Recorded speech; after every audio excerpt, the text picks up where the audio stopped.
Assalamu alaikum. Comme vous pouvez le voir, nous sommes à la première mosquée au Québec, située à Montréal, le centre islamique du Québec, où nous apprendrons à réaliser le lavage mortuaire d'un bébé. Avant de commencer, il est essentiel d'avoir une intention sincère, la niya, dans le cœur sans la prononcer à voix haute. Cette intention doit être de purifier le bébé, conformément aux droits islamiques, comme un acte de bienveillance et de soin.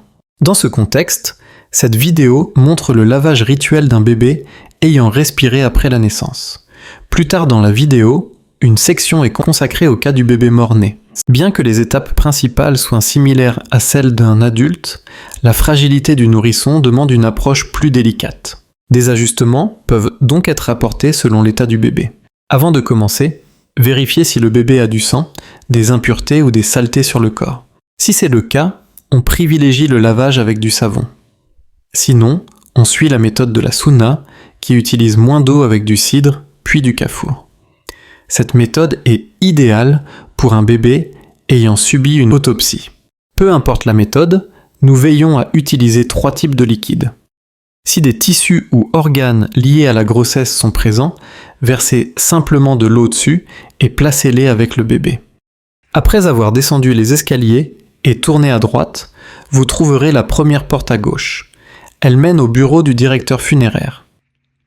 Il est responsable de fournir à l'avance tous les détails nécessaires sur le lavage mortuaire, incluant la date, l'heure et la personne qui le guidera.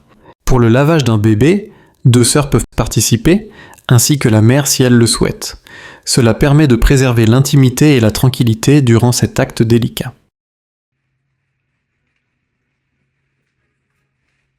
Le reste de la famille doit rester dans la salle d'exposition à droite, un espace dédié au recueillement collectif pendant que le lavage se fait. C'est aussi un moment de réflexion spirituelle pour la famille. Avant de traverser la dernière porte et de rassembler les matériaux nécessaires, notez que, contrairement au lavage d'une femme adulte, guider celui d'un bébé demande des informations supplémentaires. D'où l'importance d'une communication claire avec le responsable du lavage et l'administration funéraire. Cela garantit que des questions simples mais importantes sont abordées, essentielles au bon déroulement et à l'organisation du lavage mortuaire. Par exemple, savoir si un membre de la famille, en particulier la mère, participera au lavage, car cela influencera l'organisation du processus. En addition, il faut confirmer l'heure et la date du décès, généralement inscrites sur le sac funéraire ou les documents, afin d'estimer l'âge gestationnel et déterminer si le bébé était à un stade avancé ou non, pour savoir quelles étapes du rouzoul à appliquer. Enfin, il est important de savoir si le bébé est un garçon ou une fille, car cela peut influencer le choix du kafan. Une communication claire assure que chaque détail soit pris en compte, rendant ainsi le processus plus organisé et respectueux. Nous arrivons à la dernière porte, qui mène à une zone où se trouve la première partie du matériel. Prenez d'abord un tablier imperméable, mettez des bottes et récupérez le kit de kafan. Pour une petite fille, le kit est composé de 3 morceaux de tissu, comprenant le kamis et l'izar. Pour un garçon, il n'y a pas de kamis. Dans la salle de lavage, vous trouverez le matériel suivant: masque et gants, musc, ciseaux, 3 cotons pour la bouche et 3 cotons pour le nez, qu'on peut twister avant utilisation. Vous pouvez aussi utiliser des cotons-tiges pour le nez à la place des boules de coton twistées. Ouvrez le kit kafan et sortez les débarbouillettes ainsi que les serviettes de soutra pour recouvrir doucement les parties intimes du bébé. Transférez ensuite une petite quantité de poudre de jujubier, cidre, dans un bol muni d'une manche. Puis broyez la moitié d'un carré de kafour en poudre fine. Après la préparation, prenez le bébé du réfrigérateur et posez-le tranquillement sur la table. Enlevez soigneusement l'emballage plastique, puis couvrez ses parties intimes avec une serviette propre.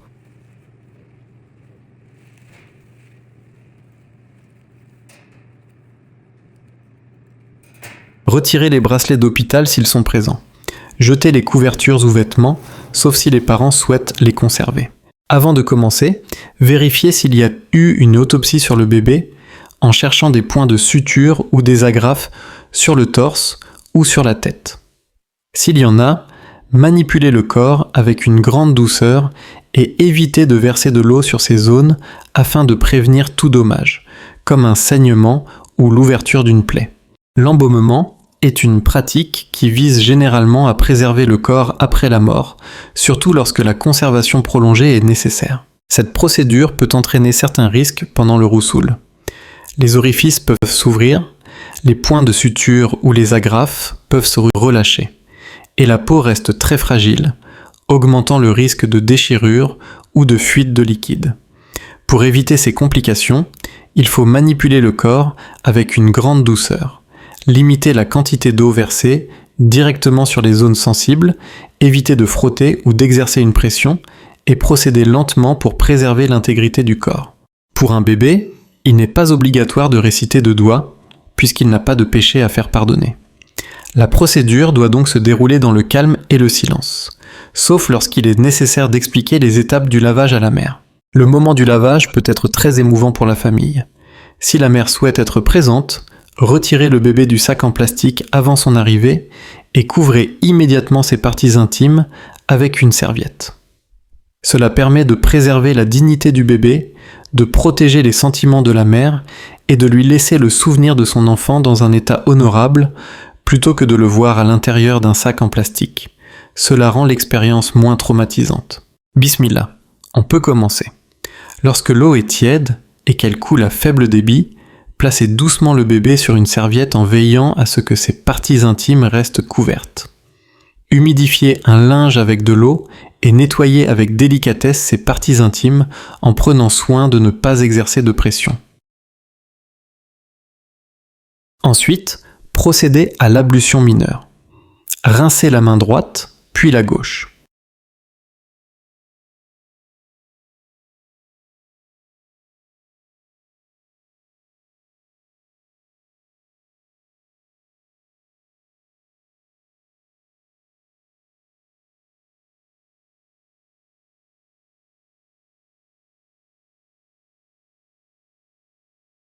À l'aide des boules de coton, essuyez doucement la bouche 3 fois, de droite à gauche, comme ceci.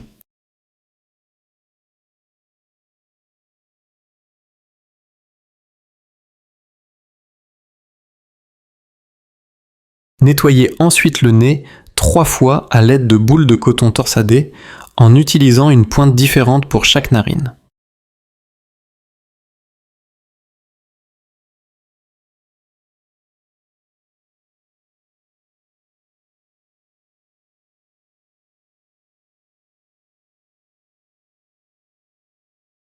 Ensuite, lavez doucement le visage avec vos mains pour garder le contrôle, en vous assurant qu'un peu d'eau coule sur la peau sans qu'elle n'entre dans le nez ou la bouche.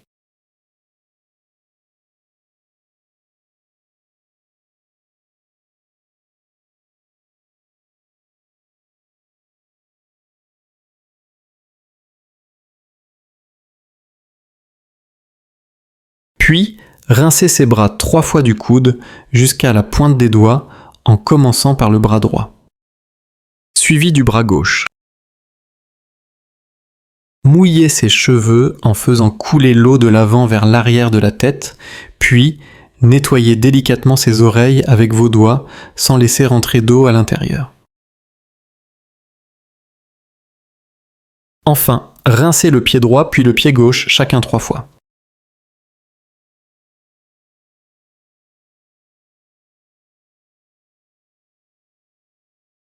Après l'ablution mineure vient l'ablution majeure. Versez de l'eau en évitant toute manipulation excessive, en commençant par le côté droit, puis le côté gauche.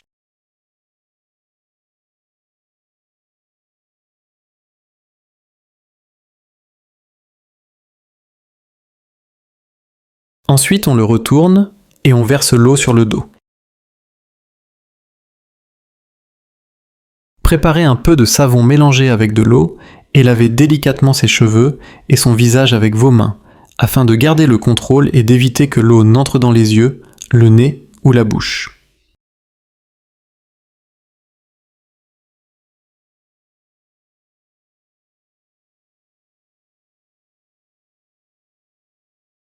Nettoyez ensuite le reste du corps avec des débarbouillettes en utilisant peu d'eau et tapoter doucement au lieu de frotter.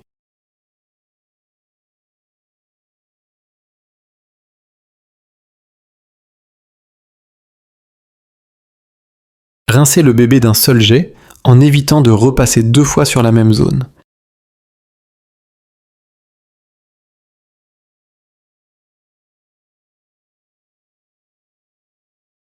Vient ensuite le rinçage au cidre, la poudre de jujubier. Elle est appréciée pour ses propriétés nettoyantes et purifiantes, avec des effets antibactériens et antifongiques naturels. Le cidre élimine doucement les impuretés tout en étant sécuritaire pour la peau fragile. Mais il est plus qu'un simple nettoyant. C'est aussi une sunna. Le prophète, paix et bénédiction sur lui, en a recommandé l'usage lors du lavage des défunts, y compris pour sa propre fille Zainab. Préparez le cidre en le mélangeant avec de l'eau et en dissolvant bien les grumeaux. Appliquez ensuite la mousse sur les cheveux de l'avant vers l'arrière, puis versez-en doucement sur le visage.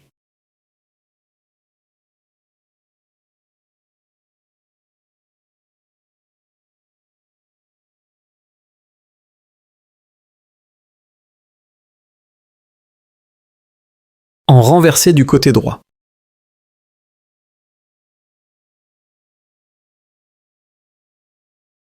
Suivi du côté gauche.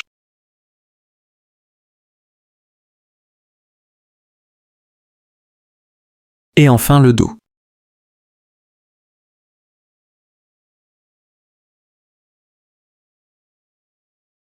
Le lavage est maintenant terminé, alhamdoulilah. Remplacez la soutra mouillée par une sec, ainsi que la serviette sur laquelle reposait le bébé.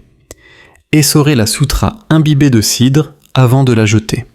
Séchez ensuite le bébé avec douceur en le tapotant, en veillant bien à sécher aussi entre les petits plis de la peau.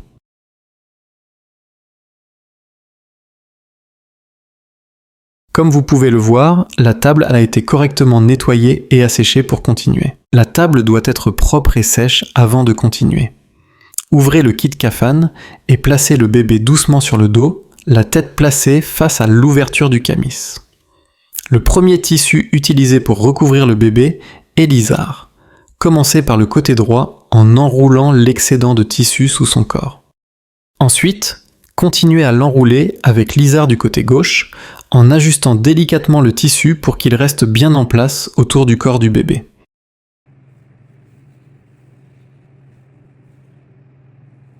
Passez ensuite le camis sur la tête du bébé à travers son ouverture.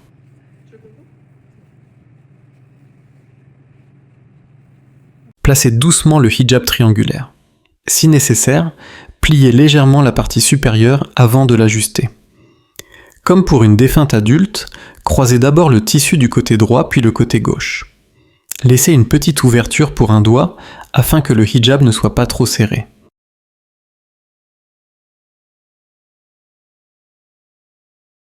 Saupoudrez ensuite un peu de poudre de kafour sur le linceul.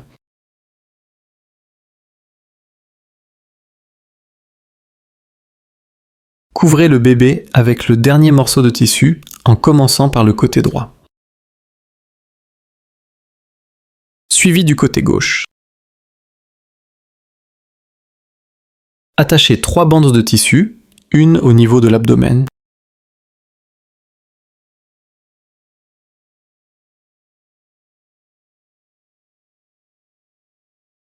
une sous les pieds,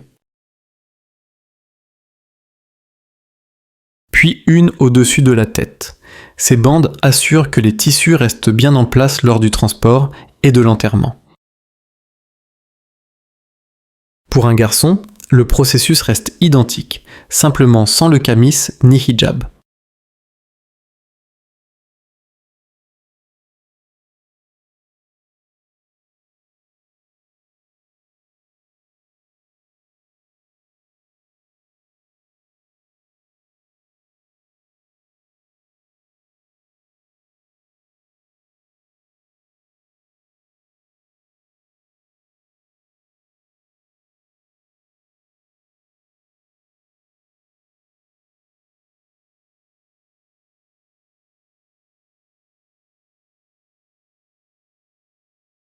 Une fois le linceul bien attaché, déposez le bébé dans le cercueil et refermez-le.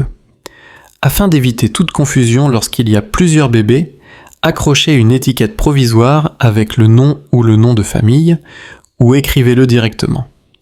Tracez également une flèche pour indiquer la position de la tête. Dans cette deuxième et dernière partie de la vidéo, nous aborderons le lavage mortuaire d'un fœtus ou bébé mort-né après 4 mois de gestation, soit 120 jours. Si le fœtus a moins de 120 jours, mais que les membres sont clairement visibles, alors le lavage peut être effectué comme pour un fœtus de plus de 120 jours. Dans le cas où les membres du corps ne sont pas visibles, on l'enveloppe tout simplement dans un morceau de tissu propre, placé dans une boîte pour l'enterrement. Ces bébés sont souvent reçus dans un sac en plastique, ou parfois dans une boîte enveloppée dans un piquet jetable. Compte tenu de leur fragilité, ils doivent être manipulés avec le plus grand soin. Dans certains cas, le bébé peut naître avec des membres détachés ou manquants. Si possible, repositionnez les membres doucement ensemble. Le processus de lavage doit être effectué avec la plus grande prudence, en utilisant le moins d'eau possible pour préserver l'intégrité du corps et éviter d'aggraver les dommages. Le lavage rituel pour un fœtus de plus de 120 jours ou pour un fœtus de moins de 120 jours avec des membres visibles suit 3 étapes essentielles, chacune nécessitant un liquide spécifique. Premièrement, le nettoyage se fait à l'eau savonneuse pour éliminer les impuretés. Deuxièmement, selon la sunna, la purification se fait avec de l'eau infusée de cidre. Finalement, la préservation se termine avec de l'eau infusée de kafour, ce qui aide à préserver le corps tout en lui laissant une odeur agréable. Après la préparation, sortez le bébé du réfrigérateur et posez-le sur la table. Enlevez soigneusement l'emballage plastique, puis couvrez ses parties intimes avec une serviette propre. Retirez les bracelets d'hôpital s'ils sont présents. Jetez les couvertures ou vêtements, sauf si les parents souhaitent les conserver. Nous commençons par laver doucement le fœtus avec de l'eau savonneuse pour purifier le corps et éliminer les impuretés.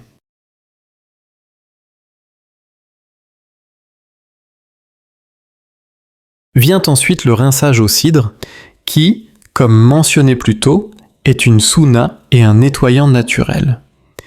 Il aide à éliminer les impuretés physiques, à prévenir la décomposition grâce à ses propriétés antibactériennes, tout en apaisant et adoucissant la peau. Donc, on continue avec le cidre, le deuxième rinçage, comme ceci.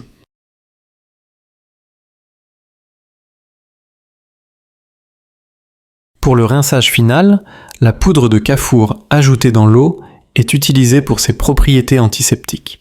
Il aide à purifier le corps, réduit la croissance bactérienne et laisse un parfum doux et frais. Voici maintenant le dernier et troisième rinçage avec le kafour. Une fois le lavage complété, les serviettes mouillées sont remplacées par des sèches. Le bébé est ensuite délicatement tapoté avec des débarbouillettes propres, sans frotter. Une fois enveloppé avec un morceau de tissu, il sera soigneusement attaché avec des bandes pour que le tissu reste en place lors du transport.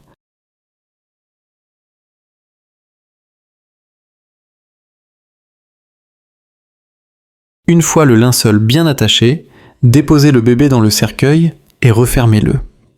Afin d'éviter toute confusion lorsqu'il y a plusieurs bébés, accrochez une étiquette provisoire avec le nom ou le nom de famille, ou écrivez-le directement. Tracez également une flèche pour indiquer la position de la tête. Cela marque la fin de la préparation avant l'enterrement. J'espère que cela a clarifié le processus. Qu'Allah accepte votre intention d'apprendre et vous récompense pour vos efforts.